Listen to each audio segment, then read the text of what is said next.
Բաց եք բանակցությունների համար եւ եթե ովքեր ուզում են, ապա կարող են ձեզ այցելել բանակցել, որտեղ դուք գնալու որևէ տեղ ցանկություն չունեք։ Որևէ մեկը ձեզ այցելեց այդ նախընտրական բանակցությունների հարցով։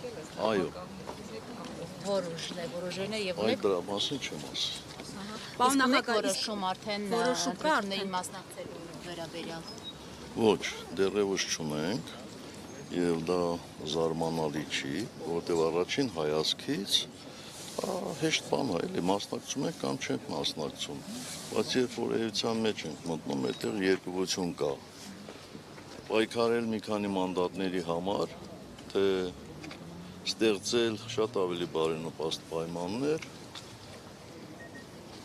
նվազագույնի հասցնելով ներընդդիմադիր պայքարը, դրանով իսկ փորձել հաջողություն ստեղծել այն ուժերի համար, ովքեր հավակնում են հաղթել։ Այդ բանակցություններից է կախված ձեր որոշումը, պարոն Սարգսյան։ Ներընդդիմադիր շրջանակների մասին խոսեցիք։ Մեկ վարքյան։ Ուղղակի չստացա հարցի պատասխանը։ Ներընդդիմադիր շրջանակների մասին խոսեցիք, ներընդդիմադիր պայքարի, տեսնում ենք, որ վերջին շրջանում դարձյալ այսպես փոխհրաձգությունը ակտիվացել է հատկապես երկրորդ նախագահի եւ ձեր թիմի միջև, ինչով եք սա պայմանավորում։ Ես չեմ կարծում, որ ներընդդիմադիր պայքարը սաստկացել է։ Ես ուղղակի կարծում եմ, որ ջրերը զուլալվում են եւ մենք այդտեղ որևէ խնդիր չունենք։ Բոլոր նրանք, ովքեր կփորձեն, ես նկատի ունեմ քաղաքական ուժերին, ովքեր կփորձեն մեր հաշվին աչուկ հավաքել, իբր մեր շանսերը նվազացնելու համար, ակնհայտ է, որ իրենց ասվելու է ճշմարտությունը։ Եվ եթե իրենք փորձում են ուրիշին ինչ-որ բան վերագրել, ապա ճշմարտությունը կլսեն, բոլորն էլ կլսեն, որևէ կոմպլեքս չունենք։ Պարոն Սարգսյան, ո՞րն է ճշմարտությունը, պարոն նախագահ։ Բայց դուք ուշադիր չեք լսում իմ ասածը։ Չլսեցի։ Ես կոնկրետ բան չասեցի, չէ, կոնկրետ քննադատություն չասեցի։ Այս պարագայում ո՞րն է։ Այդ պարագայում ինչ զրպարտություն լինի, այդ զրպարտության պատասխանը ստանալու են ճշմարտության տեսքով։ Պարոն նախագահ Նիկոլ Փաշինյանը ազգային ժողովում հայտարարել էր, որ Մեծամորի ատոմակայանի փակումն ապահովելը ստանձնել եք դուք համաձայն ՍԵՊԱ-ի, ինչու պիտի ատոմակայանը փակվի եւ էներգետիկ ոլորտում Հայաստանի ապագան ինչպես եք դուք տեսնում։ Չէ, դուք ճիշտ չեք մեջբերում։ Հայաստանի կառավարիչը ասածն ասում էր 36 թվական, հա, եթե լավ հիշեք։ Եթե գնաք, ինքներդ կարող եք, չէ, ՍԵՊԱ-ն վերցնել, նայել, արդյոք ՍԵՊԱ-ի այդպիսի բան կա։ Չկա։ Իսկ ցանկացած ատոմակայան, նույնիսկ ոչ միայն ատոմակայան, այլ, չգիտեմ, ցանկացած հաստատություն ինչ-որ պահի պետքա փակվի։ Մենք ոչ թե փակելու մասին ենք պայմանավորվել, մենք պայմանավորվել ենք, բանակցել ենք 20 տարի երկարացնելու պայմանով եւ շնորհիվ այդ բանակցությունների այսօր ատոմակայանը գործում է։ Եվ հլա իրանք էլ ինչ-որ բան են հավելում, որ իբր թե պայմանավորում են մինչև 46 թվականը երկարացնելու։ Բա իրենց շատ ջանասիրաբար սատարողների այդ ստորագրած փաստաթուղթը ինչու չեն կատարում, եթե մենք այդպիսի բան ենք պայմանավորվել։ Նորից եմ ձեզ խորհուրդ տալիս, ինքներդ բացեք ՍԵՊԱ-ն եւ տեսեք, այնտեղ այդպիսի բան կա թե չկա։ Սարգսյան, ձեր որոշման վրա ինչ հանգամանքներ են ազդելու, որպեսզի դուք ի վերջո որոշում կայացնեք, 3 ամիս է արդեն մնացել ընտրություններին։ Մենք այսօր մեր բոլոր ուսումնասիրություններով, այն ուսումնասիրություններով, որոնք ժամանակին կանխատեսել են տարբեր ընտրություններ գրեթե 100% ճշգրտությամբ։ Այդ թվին 21 թվականինը, Գյումրիինը, Էջմիածինը, նույնիսկ Գյումրիի Յավկան մասնակցությունն են կարողացել, աննախադեպ մասնակցություն կարողացել են ճիշտ կանխատեսել։ Մենք այսօր անցողիկ ենք, բայց նորից եմ ասում, խնդիրը հետևյալում է, կան նաև այլ հանգամանքներ, որ բազա չէ, ես հրապարակով դա չպետք է հիմա ասեմ, Այդ հանգամանքների ճշգրտումից հետո մենք արդեն կորոշենք։ Վերջնաժամկետ ունեք ձեր համար արդեն Այո, Պարոն Սարգսյան, ես կարծում եմ մինչև միգուցե հաջորդ ամսվա վերջը կամ ապրիլի սկզբի օրերը։ Մենք համագումարում ենք, մենք խորհրդակցենք նաև մեր պատվիրակների հետ, մեր ակտիվի հետ։ Իսկ ձեր կանխատեսումներին չեն ցույց տալիս Գյումրի օրինակով հնարավոր է խորհրդարանում ընդդիմադիր ուժերը Այսօր ես միավորվեն չեմ եւ կարող դա ասել։ Այսօր չեմ կարող ասել։ Պարոն Ես Սարգսյան, իմ խոսքերի համար միշտ պատասխանատու եմ դրա համար, որևէ ժամկետներ զգուշավորությամբ եմ ասում։ Երբ որ կգա ժամանակ, երբ որ ես համոզված կլինեմ, անպայման կհայտարարեմ մինչև ընտրությունները։ Պարոն Սարգսյան, օրեր առաջ քաղաքացիությամբ ռուս ազգությամբ ադրբեջանցիներ են եկել Հայաստան, հայտարարում են տեսանյութ են տարածել, որ Ամասյան համարել էին իրենց հողերը, իրենց տարածքը եւ ԱԱԾ-ն դրանից հետո հայտարարեց, որ երկու այդ ադրբեջանցիներ ազգությամբ 13 եւ 14 թվականին եւս եղել են Հայաստանում։ Դուք հիշում եք նման բան, եղել են ադրբեջանցիներ եւ ինչպես են իրենց պահել այդ ժամանակ։ Ոչ, ես չեմ հիշում այդպիսի բան, բայց եթե ԱԱԾ-ն է հայտարարում, ուրեմն այն ժամանակ էլ ԱԱԾ-ն ֆիքսած պետք է լիներ դա, էլի, բայց եթե ֆիքսել են, ապա ինչու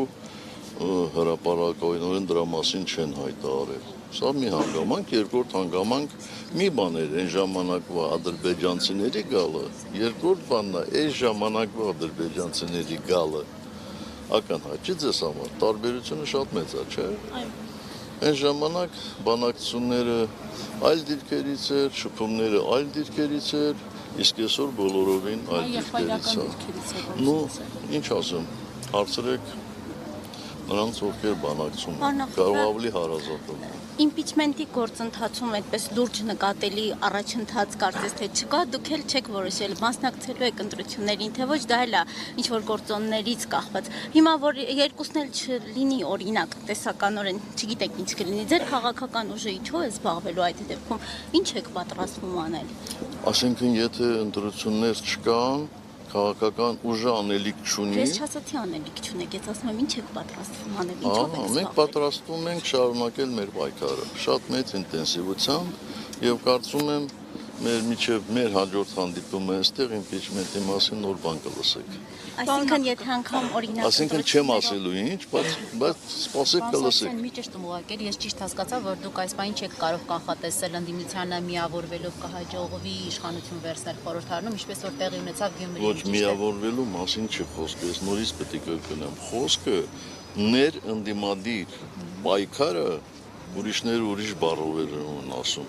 Մեղմելու մասին է գնում։ Դրանք տարբեր բաներ են։ Պարոն նախագահ, իսկ ընդհանուր առմամբ ընդդիմության շանսերն ինչպես եք գնահատում, եթե բացահայտ այսպես աջակցություն կա դրսից հայտարարությունների տեսքով եւ օրինակ բացահայտվեց նաեւ նամակագրություն հիբրիդային գործակալների դեմ համատեղ պայքարի մտադրության մասին, անգամ արագարձագանքման խմբեր Հայաստան ուղարկելու առումով։ Ես հիմա եկեք շանսերի մասին չխոսեմ, բայց ասեմ հետեւյալը. դուք չեք կարող մի փաստ բերել Հայաստանի, նորանկախ Հայաստանի պատմության մեջ մի դեպք, գոնե մի դեպք, երբ որ ազդեցիկ շրջանակներից, այսպես ասեմ, ոչ արտաքին շրջանակներից, որևէ մեկը ուղիղ տեխնացուներից կամ քաղաքական ուժերից մեկին սատարում հայտարարել։ Չի եղել այդպիսի բան։ Ես չեմ ասում իրենց ենթակա հգներով կամ դեպի իրենց կողմնորոշում ունեցող քաղաքական ուժերով կամ նույնիսկ փորձագետների մասին չի խոսքը։ Խոսքը պաշտոնատար անձանց մասին է։ Իսկ այս անգամ մենք արդեն չգիտեմ էլ որտեղ է մնացել, որ այնտեղից հլա իրենց կարծիքը Հայաստանի ընտրությունների մասին, հաղթողի մասին, իրենց ցանկությունը չեն արտահայտել։ Միգուցե էլի կարալ լինի։ Պարոն Սարգսյան, մի քանի օր է համանցածում ակտիվ քննարկում է կենսաթոշակների բարձրացման հարցը, նաև կառավարության միջով մտության վիոլաջուրը չի կտրելու ժողովրդի ջուրը, սա արդյոք դուք դիտարկում եք լեգիտիմ ընտրակաշարքի Նաև ասում են ձեր շրջանակներում։ ժամանակ 16000 էր թոշակը նաև դրան անդրադառնաճ։ Եկեք վերջից սկսենք, հա, որ թոշակի մասին էին իրանք խոսում։ Նվազագույն թոշակի մասին։ որ 16000 Բայց է, դու հիմա գիտ- 46000 են սարքում։ Դուք իրենց ներկայացիչն եք։ Չէ, ես փոխանցում եմ, ինչ են ասում։ Իրանք այդպես չեն հարցը ասում։ տալուց հղում են Հենց ամբողջ խնդիրը նրանում է, որ այդ մարդիկ չեն տարբերակում, ինչ է նվազագույն թոշակ, ինչ է միջին կենսաթոշակ, որովհետև դրանք տարբեր հանգամանքներ են։ Ես վստահ եմ, որ շատ-շատերը իրենցից ովքեր խոսում են նվազագույն թոշակի մասին, իրենք չգիտեն, այս երկրում քանի ովքեր են այդ նվազագույն թոշակը ստանում եւ ովքեր են այդ նվազագույն թոշակը ստանում։ Եվ խնդիրը, ամենակարևոր խնդիրը միջին կենսաթոշակի մասին է խոսքը։ Եվ ես ինչպես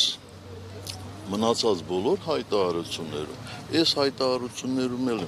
հայտարարությունում եմ տեսնում ժուլիկություն։ Կտեսնեք, թե բոլոր թոշակառուները արդյոք 10000 դրամով ավել կստանան իրենց թոշակները, թե չէ։ Իհարկե ոչ։ Հարցը մինչև ասելը չի։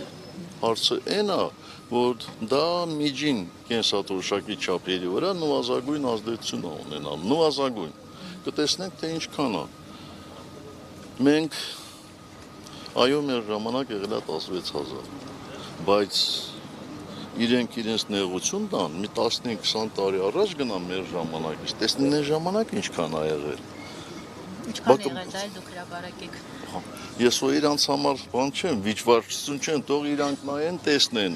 տեսնեն իրանց երկու անգամ բարձրացրածն է շատ, թե մեր միջև 16000 հասցրածը։ Ցենտրություններից առաջ այս քայլերի Այդ եմ անդրադառնալ հիմա ձեր հարցին, էլ ինչու եք նեղություն քաշում երկրորդ անգամ տենց բանանը։ Գիտեք, ընտրությունները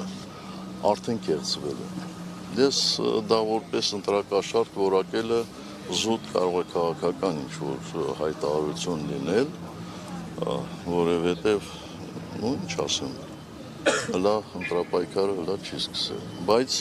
որ ընտրությունները շատ վաղուց արդեն կեղծվում են,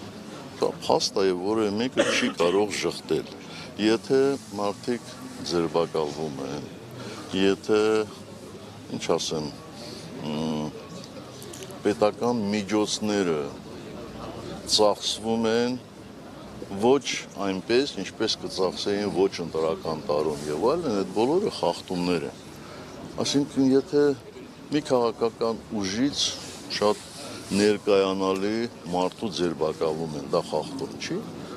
Վաղ կեղծումը ինչպես է ալնում, կեղծելը հենց այդպես էլ լինում է, էլի։ Վաղուց, շատ վաղուց մեր երկրում յաշիկ լսներ չկա, շատ վաղուց։ Չկա, որովհետև էլեկտրոնային համակարգը ներդրվել է շատ վաղուց։ Եվ ոչ թե հիմա, էլի։ Տարբեր է, տարբեր է։ Պարոն նախագահ, Արցախի վերաբերյալ ասում եք շարունակելու եք ձեր պայքարը, ենթադրում են նաև անկախ ընտրությունների արդյունքից Արցախի հարցում։ Նայեք, 2017-ին, երբ դուք էիք Հայաստանի նախագահը, Լևոն Տեր-Պետրոսյանը հարցազրույց տվեց եւ այդտեղ ասեց տղա եք, պահեք Արցախը։ Ինչ եք կարծում, դա ում էր ուղղված։ 17 Չէ, դա շատ ավելի վաղ էր եւ մենք տղա էինք, պահեցինք։ Մենք տղա էինք ու պահեցինք։ Դա ձեզ էր ուղղված Լևոն Տեր-Պետրոսյանի խոսքը, թե չէ, ձեր ընկալում։ Ես կարծում եմ իշխանություններն էր ուղղված։ Դուք այդ ժամանակ Այդ երևի նախընտրական փուլ էր։ Կամ էլ կապ չունի, եթե նախընտրական ինչ կապ ունի այստեղ։ Դուք ասում եք ձեզ է ուղղված, ես այդ ձեր հարցն եմ ուզում պարզաբանել, էլի։ Եթե դրանից առաջ է ասել, ես չեմ հիշում երբ ասել, ես գիտեմ, որ այդպիսի հայտարարություն եղել է։ Մեկ այս բոլոր ժամանակներում եղել եմ իշխանության մեջ եւ իշխանության մեջ գրավել եմ բավական պատասխանատու պաշտոններ, ես կարող եմ նաեւ ինձ վերագրել դա։ Այո, ես պատասխանում եմ ձեզ, որ այո տղա էինք ու պահեցինք։ Օրակարգային հարցերի մասին խոսեցիք եւ քանի որ ավելի շատ դա դրսեւորվում է կարծես Քոչարյանի եւ ձեր առաջնորդած ուժի անդամների միջեւ Չէ, դուք եք վերագրում եք, դες չի։ Դուք ընդհանուր եք տեսնում այդ խնդիրը, որ ներընդդիմադիր Բայց դաշտում արդյոք այսօր դուք չեք տեսնում։ Ախր դուք իզնից շատ պետք է տեսնեք ձեր Մենք ժամանակը։ ավելի շատ տեսնում ենք ձեր եւ Քոչարյանի կողմնակիցների մեջ Այդ եմ ասում, սխալ եք տեսնում։ Սխալ ենք Այո։ տեսնում։ Իսկ հարցը չտվեցի պարզապես։ քանի որ օրակարգային հարց է եւ շատ շրջանակներ սա համարում են Հայաստանի Հանրապետության թիվ 1 անվտանգային խնդիրը, ամեն դեպքում իշխանությունները վստահեցնում են, որ մոտավորապես ավետյաց երկիր ենք դառնալու, կաթի, մեղրի գետեր են հոսելու Հայաստանով, իսկ ընդդիմադիր շրջանակները նաեւ միջազգային որոշ փորձագետներ վստահեցնում են, որ սա ունի լրջագույն ռիսկեր եւ տնտեսական ազդեցությունը մոտ է 0-ին։ Ձեր տեսակետը, որովհետեւ ասում են ընդդիմությունը չի հստակեցնում տեսակետը թրիփի շուրջ, ինչ է անելու ընդդիմությունը, եթե լինի իշխանություն թրիփի հարցում։ Դուք շատ հարցեր կամ իրար խառնեցիք, կամ փորձեցիք համադրել։ Համադրեք։ Տրիպի հետ կապված ես ասել եմ, որ վերջնական պատկերացում չունեմ,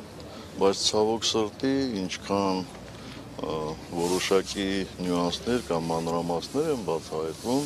այնքան իմ ներսում ներքին տագնապ ավելանում է մեղրի հետ կապված։ Այո, բա տրիպը որտեղով է գնում, հենց տեղով է գնում։ Հիմա պետք է ասեք, այդ ինչ տագնապ է։ Ես կասեմ հետևյալը, որ արդեն թվեր հնչեցին, որ այդ ճանապարհը պետք է 500 մետր լայնություն ունենա, կամ այդ ծրագիրը պետք է ունենա։ Իսկ հաշվի առնելով Հայաստանի կառավարիչների գործելավոճը, կարող է 5 կիլոմետր լինի, կարող է 10 կիլոմետր լինի, բա տագնապ չառաջանա։ Բա հաջորդը այն է, որ Միացյալ Նահանգների փոխնախագահը գնում է Բաքու եւ այդ տրիպի մասով պայմանագիր է ստորագրում։ Այդ մեր տարածքը չի։ Բա առանց մեզ, մեր մասին պայմանագիր են ստորագրում։ Այս բոլոր հարցերը ինձ շատ անհանգստացնում է։ Ինչ կանի օրինակ ընդդիմությունը, եթե լինի իշխանության այս հարցում, հնարավոր է օրինակ վերափոխել, այլ մեկնարկով սկսել այս ծրագիրը։ Բայց արդյոք ես իրավունք ունեմ ամբողջ ընդդիմության անունից խոսել։ Ձեր տեսանկյունից։ Մենք շարունակելու ենք այնպես, ինչպես շարունակում ենք, անհաշտ պայքար այդպիսի երևույթների դեմ։ Շնորհակալ եմ, մենք մեր պայմանավորվածությունը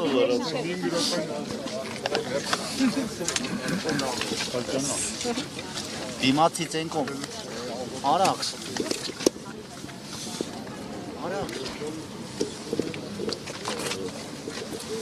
կենտրոնական խնդրի կարևորության գիտակցման մեջ։ Իշխանափոխության։ Այո։ Ինձ համար ամենակարևորը դա է, մեր ուժի համար ոչ թե միայն ինձ, դա է կարևորը, եւ ոչ թե մի քանի մանդատ տանել։ Մի քանի մանդատ Կարապետյանի թիմակիցները ասում են շնորհակալ ենք եւ Սամվել Կարապետյանը պայմանավորվածությունը պահենք, էլի բավական է։ Տեղ ունեմ գնալու, հասկանում եք, արդեն 20 րոպե հանդիպում ենք։